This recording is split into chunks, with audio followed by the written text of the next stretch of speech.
What's up, guys? Mason the Brock Henderson here, and this is the Bad Batch Season 1, Episodes 9 through 16. And, yeah, pretty solid end of the first season. I'm really excited to see where it's going to go from here, mainly because I feel like they've done a good job of building up these characters and getting me invested in them and honestly seeing where they're going to go from this point on. I really have no predictions for what Season 2 holds. I assume we're going to see a bit more about how the Empire takes more control, because I really think that's something they did really well in this show, because we got more of that in the second half of the season. We get to see some towns and cities how essentially the Empire comes in and is like, hey, guys better submit or else.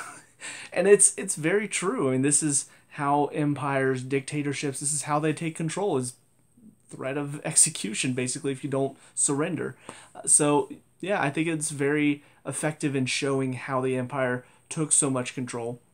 Overall, I think there still are some weaknesses. First of all, Omega is still hit or miss for me. You know, she still has her moments where she's fine, she's okay, but then she has her moments where she's annoying, bratty little kid who treats us all like it's some fun game, when this is real danger, kid. Like, they're leaving you behind to protect you, and you're gonna sit there and pout and be all like, that's the only part of it. Because the thing is, if they treated it as if she was just a bratty little kid who's pouting because she didn't get her way, even though it's for her own good, I would be fine with it. But the problem is the show treats it as though, like, God, I can't believe Hunter did that. Like, why not bring the little girl along on the dangerous mission? God, what a jerk. I don't know. Like, I get she's obviously very intelligent. She is a really, again, I'm thinking she is probably one of those super enhanced clones that they were trying to create, like the perfect clone.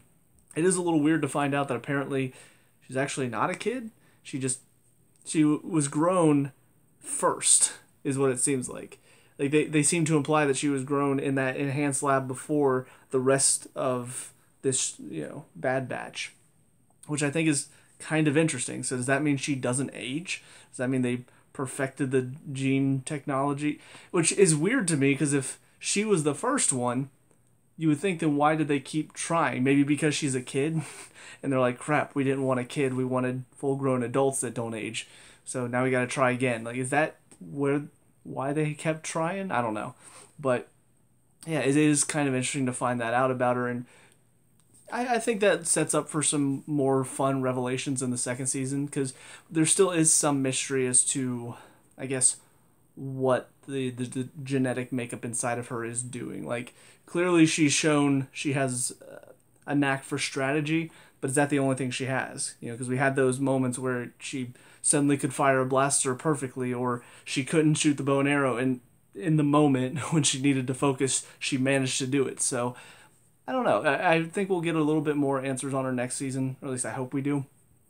The other really interesting thing, though, that I think got me invested near the end is Crosshair, because he was a character, again, I thought it was well set up in the first half of the season. I thought they did a good job with him, and it's something that we have seen before, where you've got a member of a team that goes rogue, but the fact that they did it so early on with him, and then they kept bringing him on and kept showing how effective he was and how ruthless he was, I thought he was a good villain. So second half of the season starts, and he's still involved. He's still, on the periphery mainly, not really going fully after them, until we get to that one episode where I think they're at Rythal, I think is the name. We get to see, little Hera Syndulla and her parents. That's the episode where you finally feel like, okay, now I'm going to track them down. I'm going to hunt them down. And what's funny about that is, technically, after that episode, I think it's like one more, and then he ends up capturing Hunter. But it wasn't even he was hunting him down. It was Hunter got captured at that base, and then he shows up. He's like, ha, I win. You're mine. I'm like, dude, you're like the Vulture from Brooklyn Nine-Nine. Like, you swoop in and just steal the show from everybody else. But yeah, I think ultimately the final two episodes with him were probably the most interesting for me, just seeing what they were doing with his character. Like, first finding out that he had the chip removed because he wanted it to be his own decisions. This was a choice he was making, not that the chip was making him do. I think that's kind of interesting, because he felt so betrayed by them leaving. I mean, he's not right in that, But it is interesting seeing that that's how he views the world. So much so to the point where he decided, I don't want this chip choosing to make them my enemy. I want to make that decision for myself. That's kind of interesting. And it makes him a lot more of a complex character, so that at the end of it all, I'm kind of glad he doesn't go with the team. Because even though he showed he was willing to work with them, he didn't want to work with them on what he perceives as a losing mission. He wants to work with them. He still does see them as a family, as a team. He wants to be a part of it, but he wants it to be for who he perceives to be the winning team, for the Empire. So it is kind of an interesting story and not a route that I expected this show to take. I expected it to be, by the end of it all, it was going to be all hunky-dory, and he's all like, oh, I miss you guys. I can't wait to be alongside you. I kind of expected them to do that. So for them to not only not do that, but also make it to where he's not being controlled by the chip, he actually is doing this on his own, of his own free will, it adds a little bit more, I guess, what's the right word? Because not darkness, but it makes it a little bit more intense. Especially for what is a kid's show, to be fair, it does make it a little bit more adult. To have that character who decides of his own free will, no, I want to be the bad guy. I want to work for these guys because they're stronger, and I want to work for them because I want to win this battle. I want to win this war. And you guys are choosing the wrong side, so I want to work with you, but if you're going to work for the losing side, then that's your choice. I don't want to do that. I like that. It's interesting, and it makes him a much more complex character, and I hope we get to see more of him next season. But as far as the kind of individual stories, the first one was just, it was cool. We get to see more of Cad Bane, and then on top of that, we get to see Fennec and Cad Bane go up against each other, which was fun. And, I mean, it ended kind of predictably. I kind of wondered if the second half of the season was going to be trying to track down what happened to Omega. But at the same time, I kind of like the fact that they just went and got her back in that first episode, because it would have been a little, I don't know, it would have been a little too simplistic of a second half of the season if that's the only thing they were doing.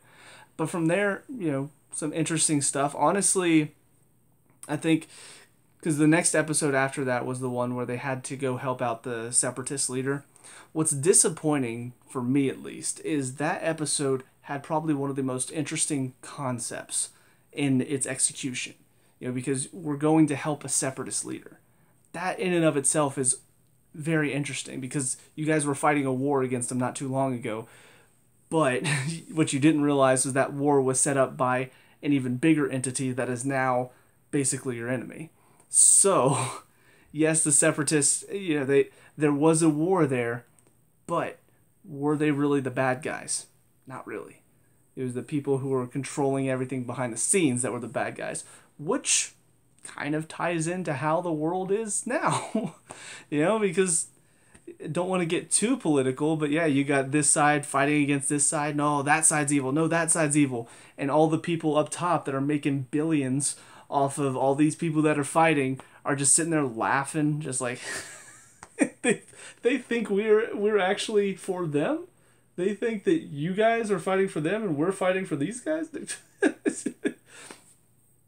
I'm just saying, it's kind of relevant to our current political climate.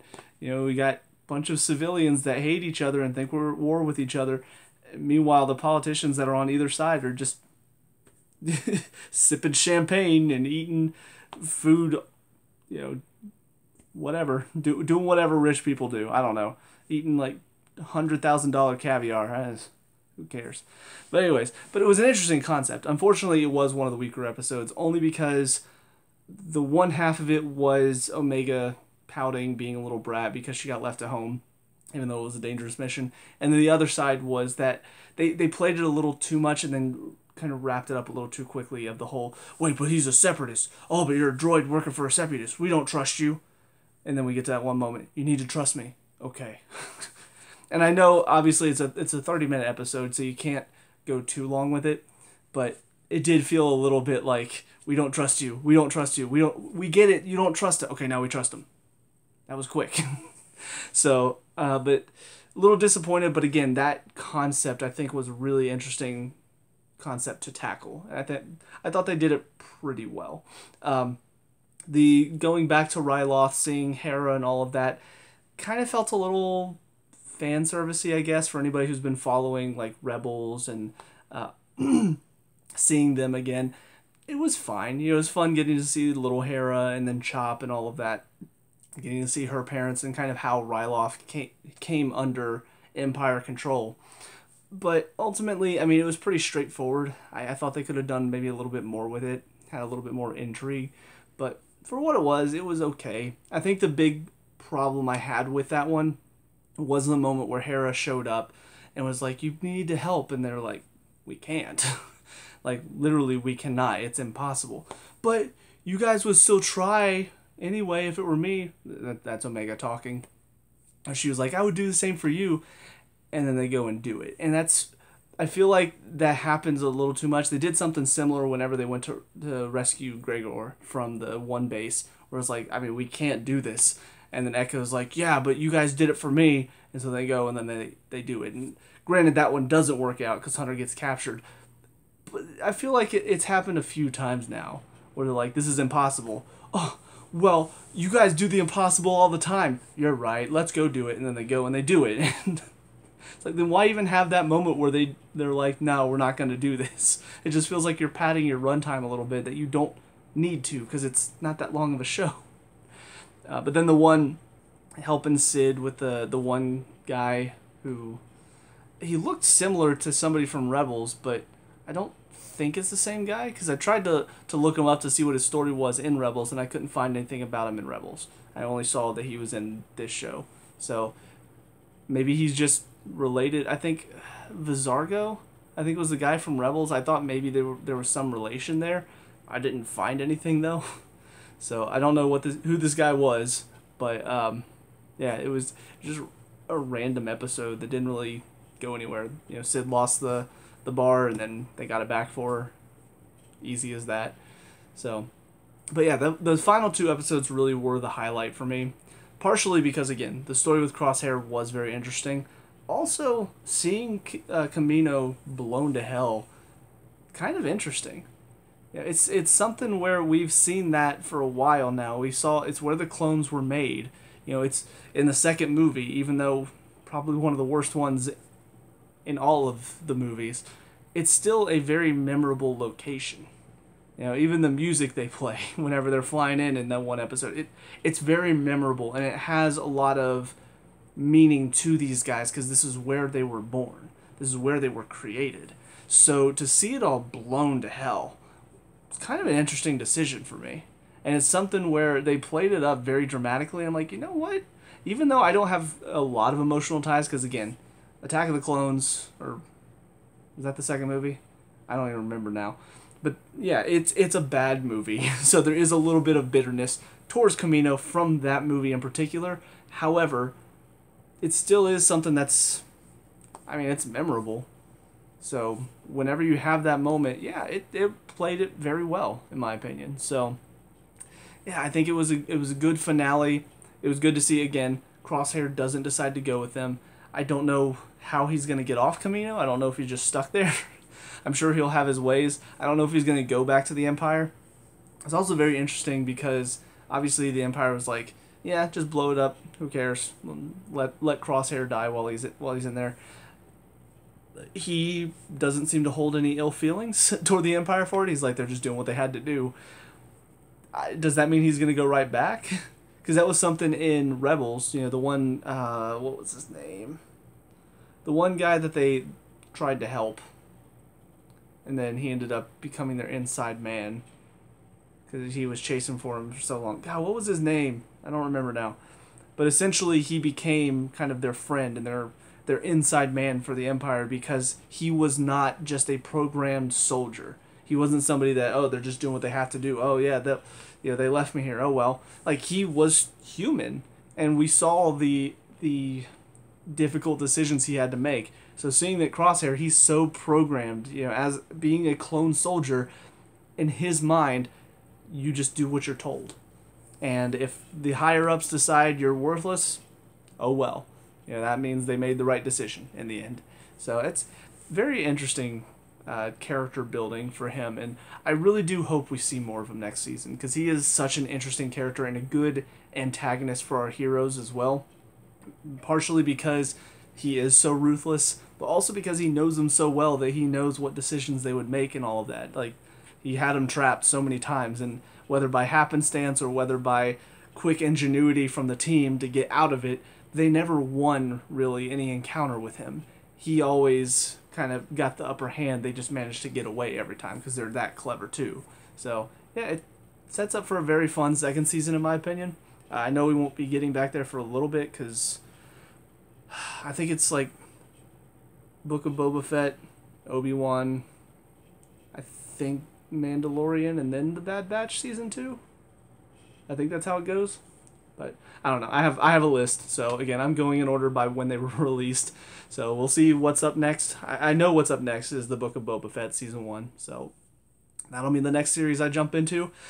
So with that being said, that's it for this second half of the season. So let me know what you guys think down in the comment section below. What were your thoughts on these episodes? Let me know. We could talk about and discuss all that good stuff. Leave a like and subscribe for future Bad Batch and Star Wars reviews. And I'll see you guys when I see you.